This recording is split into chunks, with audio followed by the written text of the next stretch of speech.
The Frank G. Zarb School of Business and WRHU-FM Radio Hofstra University invite you inside the Z-Suite. Hello, I'm Janet Lenihan, Dean of the Frank G. Zarb School of Business at Hofstra University.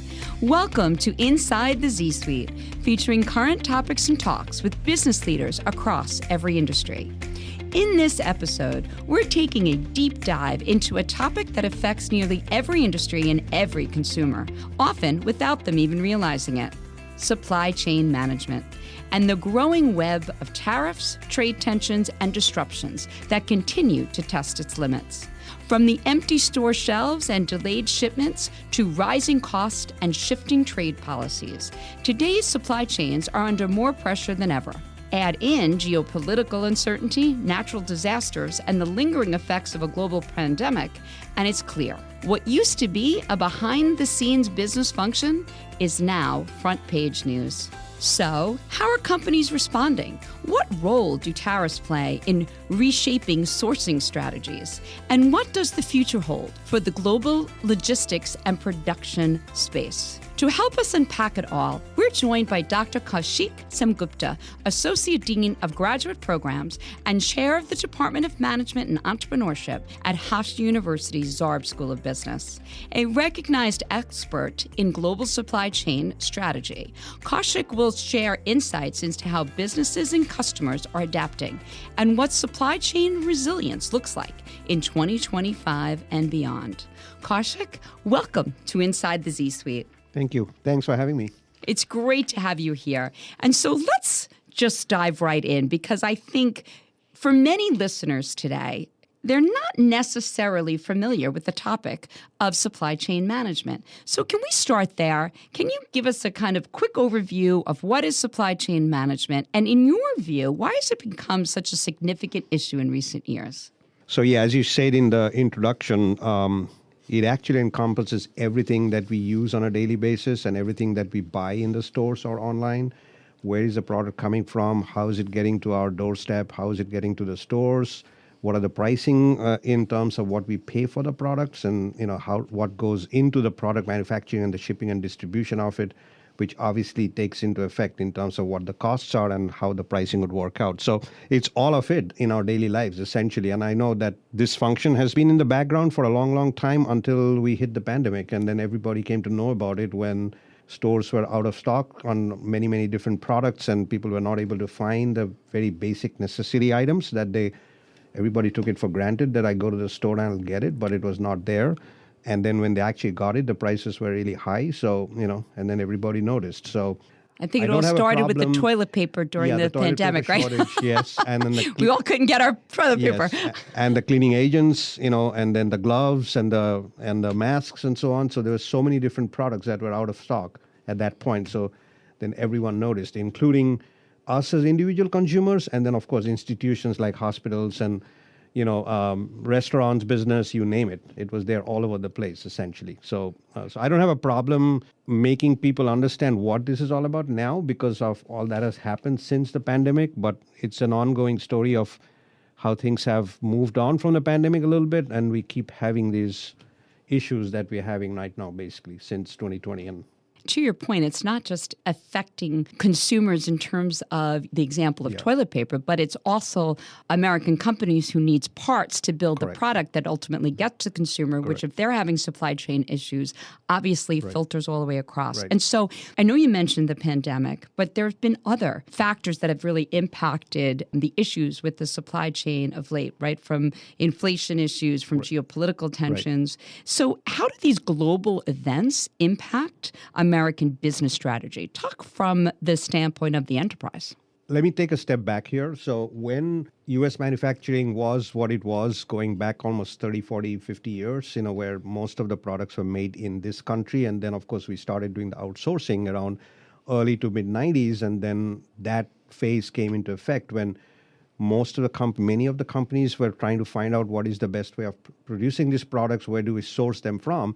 And of course, a lot of it went abroad at that point. And for the last, if I look back from like the mid 1990s to the pandemic period, so you're talking about almost 25, 30 years where that was the way the business model was structured, and many companies did businesses. Did we have uncertainties and shocks at that point or during that period? Yes, we did, but they were kind of isolated incidents. Like if you think about Katrina in 2005 and then the Japan earthquake in 2011 and so on. So there were isolated incidents that happened. And yes, companies were affected when those things happened, but nothing at a global scale, obviously, until we hit the pandemic, right? And at that point, because it was an event or an incident that happens once in a century, and that's what happened with COVID, but nobody was prepared for it. So yes, we had this situation where companies had outsourced a lot of this sourcing to outside of the US, and we had no control over the supply because, things stopped producing, in China and elsewhere, and they were not coming on the ships here. And of course, you have the stock out of the products. Now, toilet paper, as an example, was a little bit of a different story. Like that's a product that is actually not sourced from the Far East, but it's sourced, the wood pulp and all that comes mainly from Canada. And so a lot of the production actually happens in this country here. But if you kind of look at the demand, there was obviously a run for the items. There was some psychological effects going on there with the consumer scenario. And we kind of realized it that, okay, you walk into a store and you walk into the aisle where you have the toilet papers and you see empty shelves. That's a bulky product. And so you notice immediately, right, the shelves compared to like if you're buying a smaller product. And then, of course, people started hoarding, right? So the industry was not prepared for that. So that was a demand shock because of the pandemic and because of the consumer sentiment. But nevertheless, we did have the stock out scenarios. Now, if you think about gloves and masks and so on, that was a different issue. But yeah, the hospitals needed much more number of those items than they usually do. So the demand spike created the uncertainty, for various reasons. Toilet paper is one reason, and then the masks and gloves were a different reason, but the demand spike was there. And the way supply chains work is that any disruption is a problem for the system because it's a well-oiled system, optimization models of where the product is the best sourcing location and how do you really ship it to where it needs to go with the most efficient routing possible. That's a very, optimized model, assuming all the constraints and the assumptions stay the way they are. If you have a shock like that, obviously the model goes out of the window. And so then you have the situation we had. So yeah, everybody faced it. The companies faced it. And one example is from the industrial side, the semiconductor shortage, right? The chip shortage, which happened again because of, number one, the production stopped because of COVID. The factories were shut down and they were not in this country. And so you're reliant on that. And then you had this demand for the chips that were higher than what it was because a lot of people started working from home, needed more electronic devices. So you need to buy the items, computers, phones, you name it, and you need the chips for all of these devices, and they were not there. So that was affecting the companies. And of course, it indirectly affected us as consumers, but everybody were in the same boat at the end of the day, essentially. Right? It's fascinating because in those two examples, very different reasons for the spike in the demand. Right.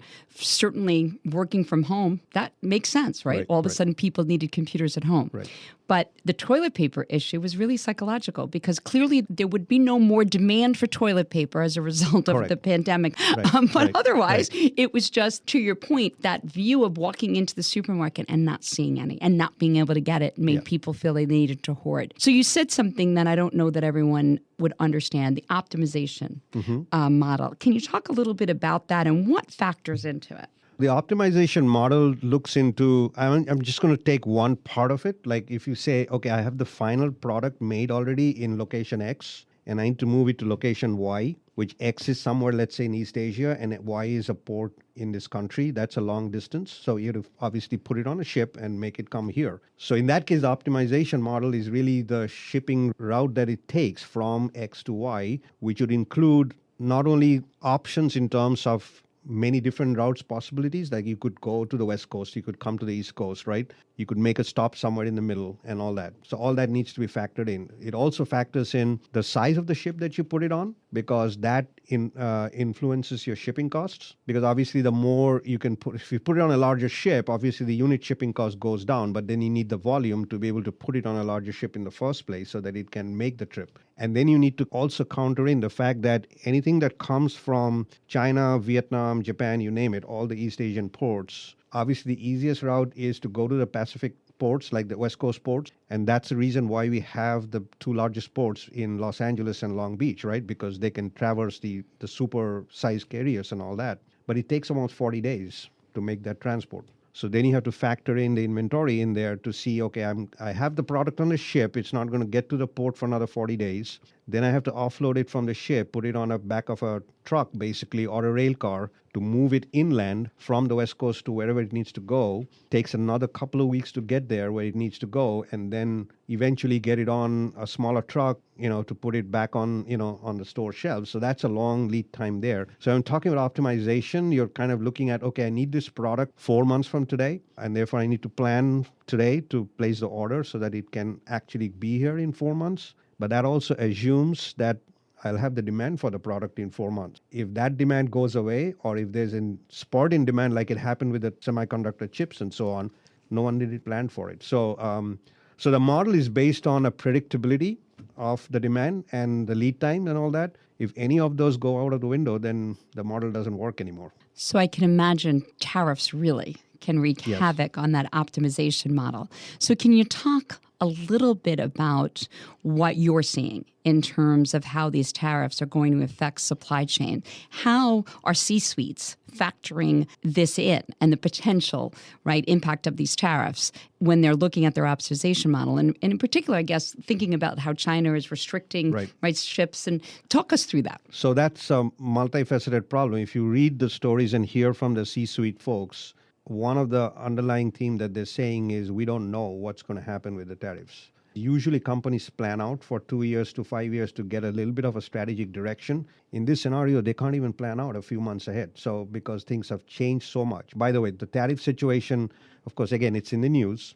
This is not new. So the first administration for President Trump actually did introduce the tariffs back in 2017, 2018, when they were looking at certain products like aluminum, like steel, and then in the products that go into many of the other products. So these are the raw materials that go in there, right?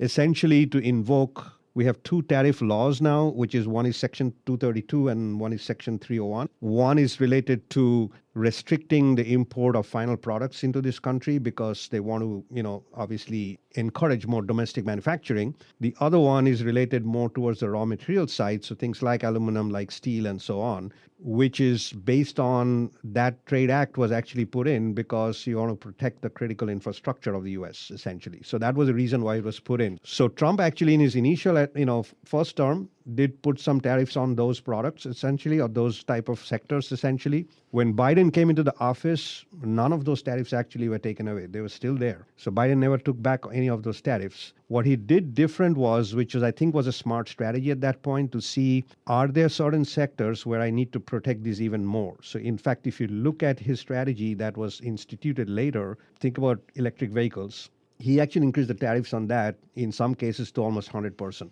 Because he wanted to stop the Chinese vehicles to come here. Then he increased the tariffs on semiconductors. Why? Because he said, okay, we're going to give you incentives. So part of the Inflation Reduction Act was to give investment money back to the companies to say, if you set up a semiconductor plant in this country, we're going to help you do that. It's going to take a little while to get there because it doesn't happen immediately.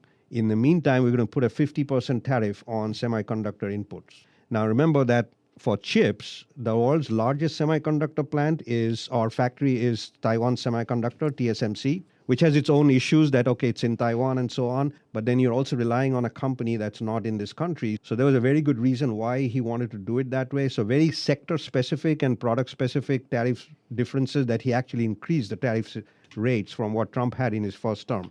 Then, of course, in the second term, everybody would talk about, and you saw the news stories on this, that everyone from business would say the tariff situation, 145%, is not going to work. It doesn't make sense at all, which is why you see kind of them coming down to what it is now. But there's also a concept of stackable tariff. So the 145% has now come down to 30%. So it's the 10% that was there, the base tariff level, plus he has added the 20% for the fentanyl traffic base. So you have 30% there.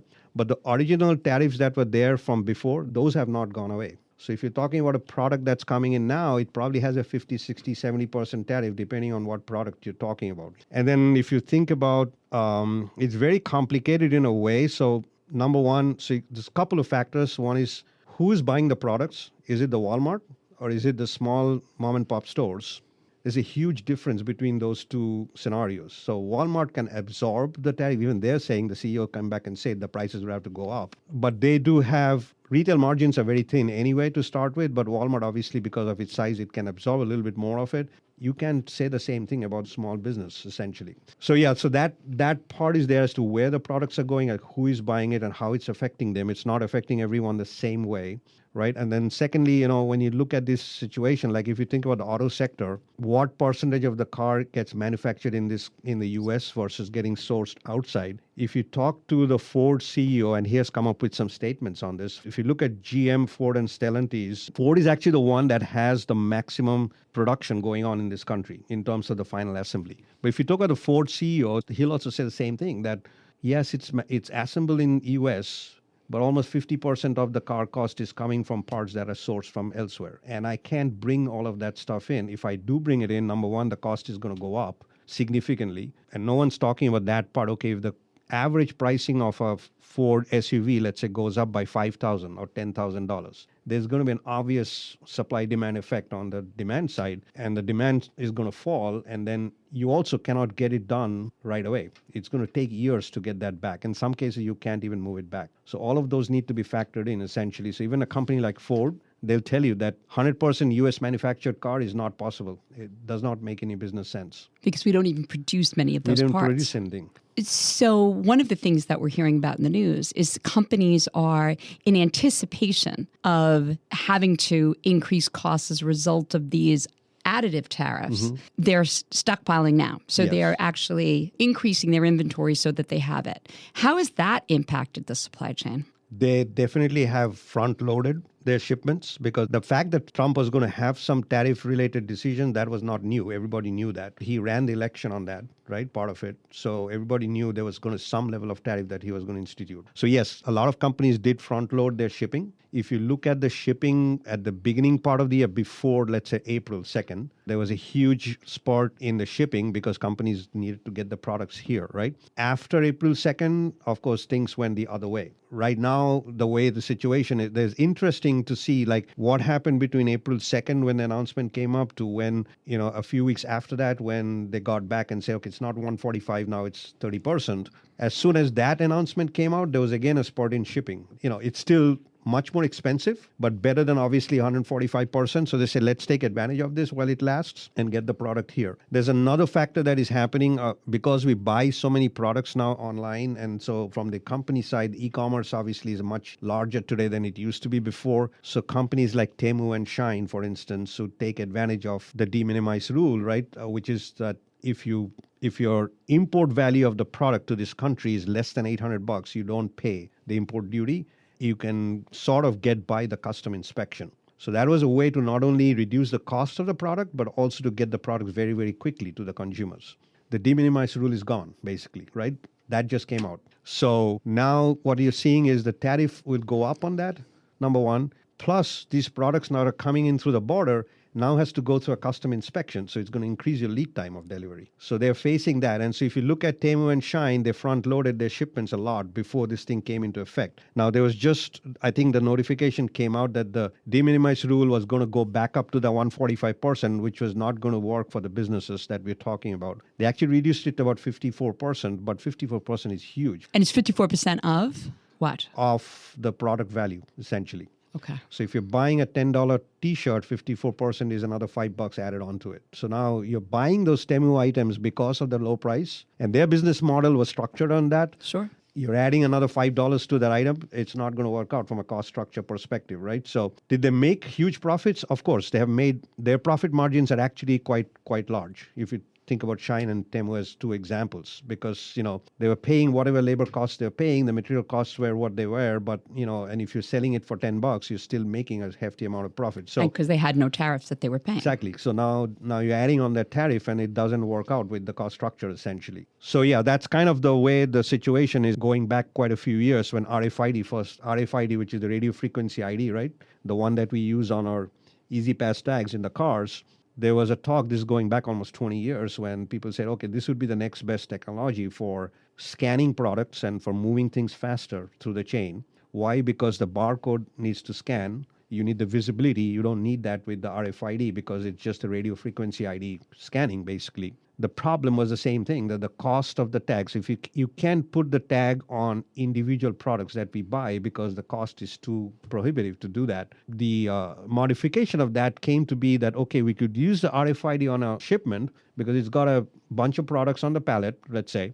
You could use it for certain scenarios in the industrial sense, but you can't use it on the consumer side. Well, the same thing is coming up here now to say, you can't pay a 54% tariff on an individual product that only costs $10 or $15 to start with because the cost structure is not going to work out. And essentially, that's going to stop production of that particular item. Correct. Or is the thought that it's going to then spur that industry here in the U.S.? Or to your earlier point, not everything can be built here. For dress apparel and for toys and things like that, you can't really make anything, those kind of items in this country. It's not going to work because the outsourcing has happened. The cost structure is what it is. There is an article on Wall Street Journal, actually. This is a Brooklyn-based local manufacturer. They make puzzles, actually, kids' puzzles. So they were talking about this, like how much does this puzzle cost for me to the consumer and where does it get sourced from? Can I bring that back into this country? That's not possible because it uses specialized cardboard, specialized ink, which actually cardboard gets manufactured in China, for instance, and some of the countries there. The ink actually goes from Europe. They do the puzzles in China, and then they ship it here, right? Can I bring all of that back into the US? Not really, because you don't have the expertise to do that here, number one. Secondly, if you're going to invest, let's say, in the die-making equipment here, it's going to cost you quite a few thousands of dollars. And for a small business, there's no way I can make the decision to make that investment. That's uncertainty of that is going to not make it possible, essentially. Just on the toy industry, if you look at it, there's probably about 5,000 employees in that industries, if you look at it in the US, for the ones that are getting manufactured here. Then you're looking at increasing the prices of that. It's going to make an effect on the demand on the other side, which is going to affect all the retail employees and everybody else that is down the chain, essentially. So it's a much bigger problem than that just saying, okay, can you bring this thing back here?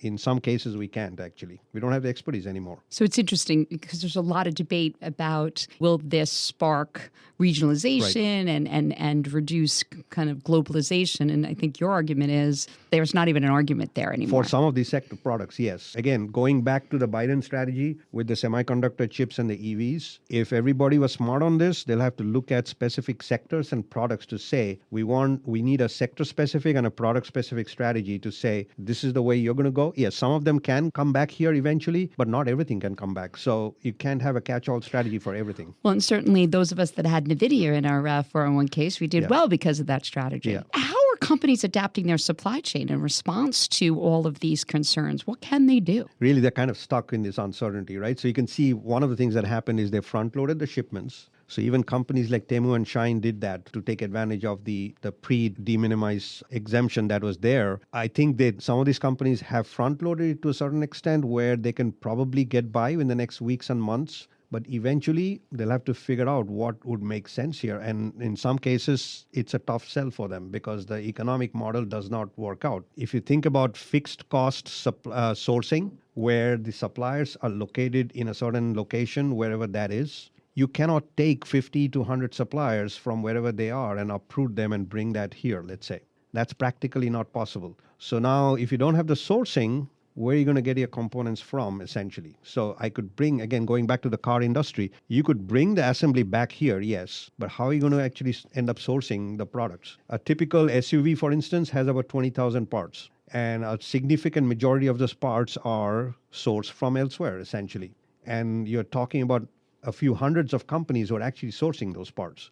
That's practically not possible. It's not feasible to talk about it. So I'm thinking that hopefully there is a strategy going forward where it will make business sense to figure out a strategy which still has the tariff situation kind of built in certain sectors, but others, they'll have to figure out, navigate it. And it's uncertain in terms of how they'll navigate through. So you're suggesting global tariffs will actually cause disruption in our economy, Yes. where targeted tariffs could play a role. Could play a role, yes. Okay, interesting. Targeted tariffs could play a role, and in some cases, I think it makes sense. One of the other things that may not be known for many folks is that rare earth metals, which are about 17 rare earth metals, which go into our phones and our TVs and our devices and so on. Give us an example of some of those. I have a chemical name for it. There's two of them. One is dysprosium and the other one is called terbium. So clearly things we don't know that Things don't we roll don't off know. your tongue, but nonetheless Exactly. play an Yeah. important role. Okay. Yeah, and also things that I also was not researching before this thing all came about. But the problem is with these 17 rare earth minerals, China owns about 60% of the mining capacity in the world of these minerals. That's mining, extracting from the earth. They own more than 90% of the production capacity of those minerals. So there are cases where the mineral might be extracted from somewhere, let's say in Africa, but they don't have the processing capacity or the capability there. So they have to export that to China for them to make it. Now, what is China doing? They're obviously going to control the export of that. Interestingly enough, they by themselves, because there was a lot of problematic scenarios going on with the business practices there with this extraction, they actually imposed a quota system on how much you can export and extract of these minerals. To the extent that going back to about 22, 23, that period, although they are the world's largest producer of this processor, that is, they actually, if you do the net of the export and import, they actually imported those. So it's a very interesting dynamic. Right now, they stopped actually the shipments of those when the initial trade stuff was going on. And then they said, we're not going to ship out these minerals and the metals, that is, to the US companies. With the recent, changes to the trade effect, like going around from 145 to what it is now, they said, okay, we're going to take this. I think they took about 28 US companies off from the export control list. So now they're saying, okay, we're not going to restrict the shipment of these minerals to these companies, but we could always change it. And every time you do an export of a shipment of these metals, you need a license from us. So they come up with this interesting one batch, one license policy, which means if you're going to ship out one batch of any of these metals, you need a license to do that, actually export it out of China. So they can control that. It goes into our devices. It goes into the military planes. It goes into the wind turbines. There's a whole bunch of products where these minerals actually go in. And some of these obviously are strategic importance to the US. Like now you're telling the US manufacturer for the military plane, I'm relying on the Chinese supplier for these minerals to come in. And what are they going to do? Well, they're going to probably come back and say, well, where is this going to? And then make a decision on that. So they'll have visibility into what this is being used for here in this country, which is a huge problem from a military and security perspective. That is something that we need to figure out here. And that's also why you see that President Trump is actually talking about this, that we need. I mean, his Greenland issue is for political issues is there, but one of the ulterior motives could be that he wants to go there because of the mineral deposits there. But you could have all the mineral deposits. It's called rare earth metals, by the way, but they're not rare. They're called rare earth metals, but because of the chemical, designation of what this atomic weight based scenarios is, the problem is that you need the capability to extract them from the earth and then to process it, which is not going to be overnight, obviously. So we're talking about a few years down the road, even if we go that route, essentially. Right now, there's only one mine in California which actually does extraction and processing, which is a minuscule quantity compared to like overall production in the world. This makes me think about, is it an opportunity for innovation? And so how is AI, for example, impacting, or other emerging technologies, even blockchain? Mm-hmm. How is it impacting the supply chain? Efficiency and visibility and opportunity for innovation. If you think about AI, and tracing of the product in the supply chain is always an issue. Like you need to know where it came from. A technology like blockchain can do immense, it has an immense help there because it's going to help you figure out where is this product coming from, especially when the dynamic nature of how the demand is changing and how the pricing structure may change because of this evolving tariff situation right now. You need to have a better control of where exactly is my product. Where are they getting sourced from? Which means you need to rely on the technology, right? So AI comes into the picture. You need better supply chain tracing, which only these tools can do. The technology can do it. Blockchain, yes, it can help it because from a theoretical perspective, blockchain is supposed to take care of the tracing scenario. We have to see where it takes us because, one of the biggest blockchain technologies that the trade lens, which was the one with the shipping industry with Maersk doing it with IBM, that went defunct basically because there was no business model at the end of the day, because the idea was great that if you could put everybody on the same system as the product is getting shipped from wherever it's getting shipped from on the ships to the docks, to the ports and so on, and you have a way to track them on one system, that was an awesome idea. But because it is so fragmented in terms of the shipping industry, like, okay, you have the global shippers, then you have the local shippers, then you have the custom brokers, you have the intermediaries and so on, it was not possible to get everybody on the same platform. So at the end of the day, they said this is not going forward as a business model because nobody's buying into this concept. So we'll have to see how that works out, and some companies would probably figure out as, to use the technology in a better way.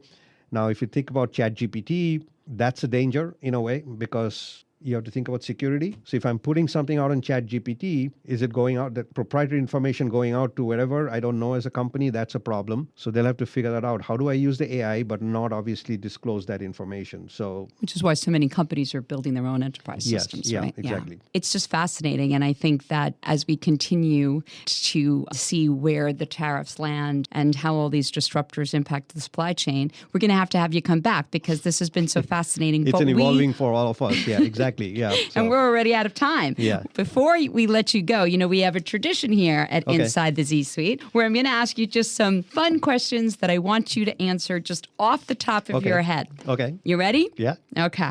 If you could trade places with anyone or anything, who or what would it be? A travel blogger, probably, where I can travel I love the world. Because, I love to travel, but I would love to visit as many countries as I can in my lifetime. So that's one of my bucket list item, but it's a big bucket list item because there's so many countries to visit, obviously. You're making a dent in that because I know how much you travel. Yeah. Okay, other question. What is your favorite household chore? I actually love cooking at the home. It kind of gets me going a little bit to think about a recipe that I have not tried before and then see how it turns out, essentially. So I've been doing that. Well, I'm looking forward to the invite for dinner. Yeah. What's your least favorite chore? Laundry. The never-ending laundry, right? Yeah, exactly. You think you're done and then you have a basket full. It's the laundry is the one thing. Putting it in the washer and dryer is one thing, but then folding the clothes is the worst part of it. Yeah. All right, final question. And this is really for the students in the audience listening. Kaushik, what's the key to success? Given the business we are in and the environment we are in, everybody needs to keep their eyes and ears open. Be a lifelong learner, basically. That's what I tell my students, that whatever you're getting from our classes today and the degree you're getting today gets outdated very, very soon. And it's getting outdated much quicker than it used to be before. So one of my MBA program professors, going back years at this point, used to say that we're going to hopefully give you the idea of that you learn to learn so that you never stop learning, basically. And that's totally on each one of you, basically. So that's what I try to tell my students. I think that's great advice. And at Zarb, when you walk in our building, right, we have the quote from Leo Gotthard, and it says, if you don't obsolete yourself first, you will get obsoleted. You will, absolutely. Exactly. Yeah. Kaushik, such great advice. Thank you so much for being here with us today and really helping us understand and think through about supply chains and tariffs and the fine art of keeping products moving in a not-so-predictable world.